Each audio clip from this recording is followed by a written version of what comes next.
Welcome. I am John Dankanich, the Systems Capability Lead for NASA for In-Space Transportation.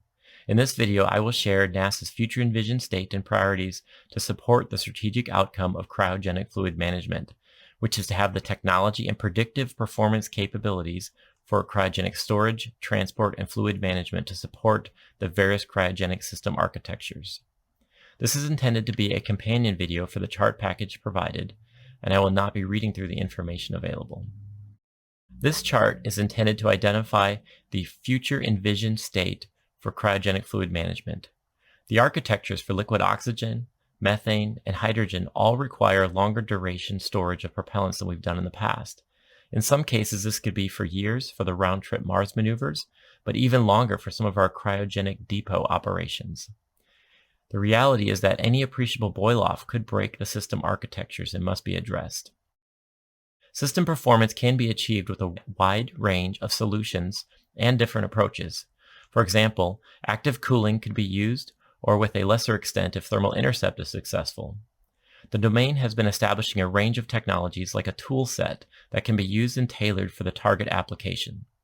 We will also be working to achieve liquefaction with an initial performance of around 2 kilograms per hour for the oxygen and 0.3 kilograms per hour for hydrogen, but this will be just for a proof of concept before transitioning to an industrial scale capability.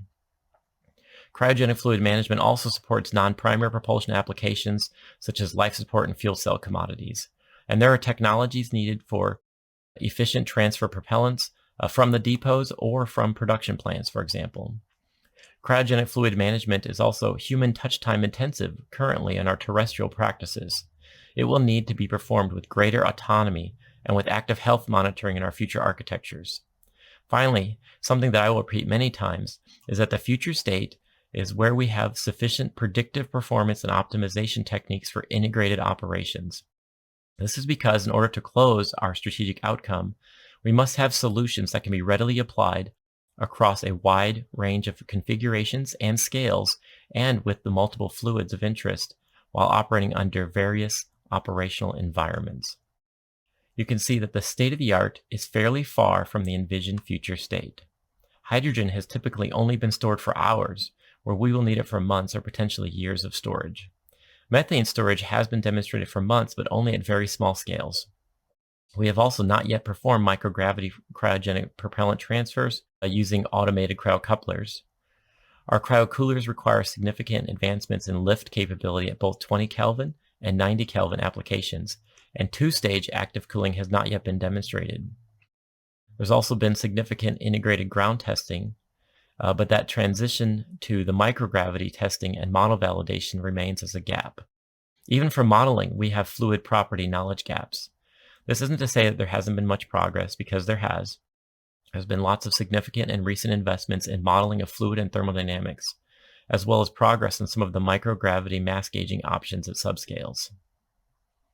You can see here that overall, we have a relatively large portfolio of development activities with a large number of technologies that are at or approaching the technology readiness level that we can achieve without more integrated system and integrated flight demonstrations to match the relevant environments and interfaces. To that end, we now have multiple tipping point integrated flight demonstrations that will become the cornerstone of the cryogenic fluid management portfolio. The cryogenic fluid management investments not only support industry partner evolution, but also directly support lunar and Mars in situ resource utilization for sustainability. Many of our technologies have demonstrated successes in leveraging and transitioning small business investments into longer-term strategic benefits as well. The recent focus has been on getting the underlying component-level technologies matured for a range of system configurations and applications. Investments have largely come from the Space Technology Mission Directorate across multiple programs, but has recently been consolidated to a single project under the Technology Demonstration Mission portfolio, in addition to still having some flight opportunities and some early stage investments such as early stage innovations and early career initiatives. There are also critical science mission director investments that are occurring, such as with the ZBot demonstrations, which provides us that relevant environment and model validation activities. Cryogenic fluid management modeling activities have been cross-cutting across all the investments, and these are useful for informing component technology tests, some of our requirements, and in some cases providing model validation through the component system demonstrations. Here you can see, as I mentioned previously for cryogenic fluid management, cislunar space, and to some extent all of the Mars transportation options will require large-scale cryogenic fluid management. We have the tipping points as near-term flight demonstrations that will inform future efforts. There will be significant return on investment from those integrated system demonstrations and the NASA modeling activities that match.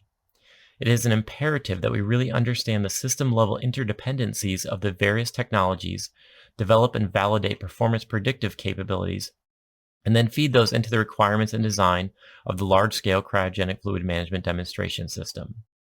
We can all appreciate that the community demonstrating various sets of technologies will be a major milestone that will have vendors that can perform cryogenic fluid management at various levels of performance. However, regardless which, if any, of the tipping point vendors are ultimately part of the eventual Mars transportation system, the Mars transportation cryogenic fluid management system will require additional technologies and or will, at minimum, have new interfaces and requirements. NASA needs not only to maintain the ability to freely disseminate the data, the technology intellectual property, but also the modeling capabilities and lessons learned for the future applications. HLS also gives us both a direct experience with cryogenic fluid management and a path forward for infusion. Since Starship was selected for the human landing system, Starship refueling from the tipping point will feed forward. And if Starship is used for Mars, it will also directly feed forward to the Mars architecture. It's worth noting that Starship is a liquid oxygen, liquid methane system, and also the Mars reference mission is a nuclear electric propulsion LOX methane solution, meaning that there are no hydrogen systems on the current reference manifest. However, additional and sustaining human landing system solutions do leverage liquid oxygen and liquid hydrogen solutions, which would advance our readiness level for those liquid hydrogen systems. Nuclear thermal propulsion will also require liquid hydrogen, and a nuclear thermal propulsion architecture will require near-zero boil-off for viability. Yet as it stands, there are no liquid hydrogen requirements to execute the reference manifest. It's still important to consider the balance between near-term manifest and sustainable elements. Hydrogen solutions are currently the more difficult technologies, but they may transition from a predominantly pull technology to a tech push, which seems would impact the prioritization of resources. It is definitely not relegated to only push though, and we must remember this, as lunar sustained and industry-led architectures that are not currently NASA manifested do depend on hydrogen capabilities. This will also have a major impact to in situ resource utilization. We will continue to monitor the changing ISRU requirements.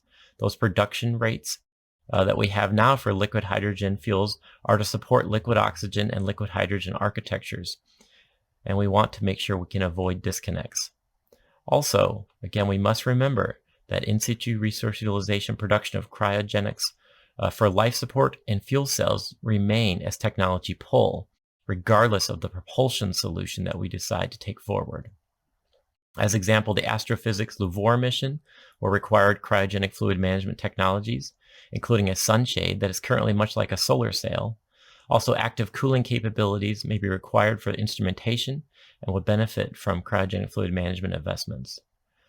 Across all applications and architectures, modeling efforts are key, and the modeling supports down and in helping formulate needs to be developed, the objectives and configurations of testing, but also the eventual integrated system performance for all the disparate applications, and also potential for model-based system engineering and model-based design of the future flight system implementation.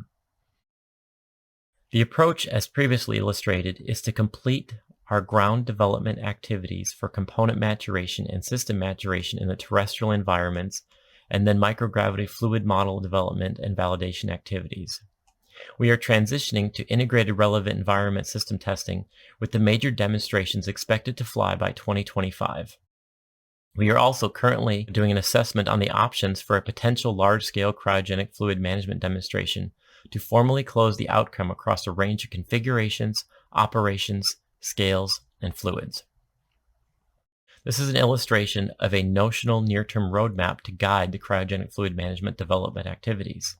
Several elements under cryogenic fluid management had previously been operated independently and some as loosely coupled projects. But the Cryogenic Fluid Management Project formulated last year under the Technology Demonstration Mission portfolio has been done and has made significant progress at integrating the investments across STMD and with our industry partners, as well as with integration across the agency. The execution and audit of the technology gaps helps identify both resources and potential future projects to achieve success and to know what success looks like when we do. External input is intended to provide similar impact. The portfolio is continuing to develop the range of supporting technologies, and it will be leveraging more integrated and system-level demonstrations in the relevant environments. We will continue to leverage near-term human landing system investments whenever possible and will benefit from evolved sustained capability demonstrations. The Cryogenic Fluid Management Project has initiated a look at a follow-on large-scale flight demonstration that would occur after and informed by the multiple tipping point flight demonstrations. For example, the tipping points all fly with different configurations and different technologies, demonstrating them in different aspects of cryogenic fluid management using different fluids, and also some of them will have different intellectual property constraints. The interdependencies and system performance with predictive capabilities and intellectual property that can easily be disseminated to the community is necessary to achieve our outcome. With the Cryogenic Fluid Management Project, the gaps that are not filled will help inform or derive the large-scale flight demonstration. It is still early to know exactly what that looks like, the schedule, the technology and interface drivers, and so on. We are trending towards a hydrogen focus in an attempt to bound the most challenging technologies, configurations, and operations. Even calling it a large-scale demonstration at this point, though, may not be accurate. The key is that the demonstration is scalable to the systems of interest and applicable across all the fluids of interest in the multiple use cases. Also, again, we must never dismiss the non-direct transportation aspects, as these technologies must also provide the cryogenic fluid management capabilities to support in situ resource utilization and the future infrastructure needs. Here we show overall that we are tracking high-level performance goals and the need to achieve near zero boil-off for all our commodities with long-duration storage. We also need to minimize propellant transfer losses, which may be alleviated as driven by the depot system capabilities. As I mentioned, we will prioritize near-term liquefaction proof of concept and establish predictive and operational model development and validation activities. The modeling will drive the margins required and therefore both the risk and also the efficacy of the various cryogenic architectures moving forward. The final slide provides acronyms for reference. Thank you.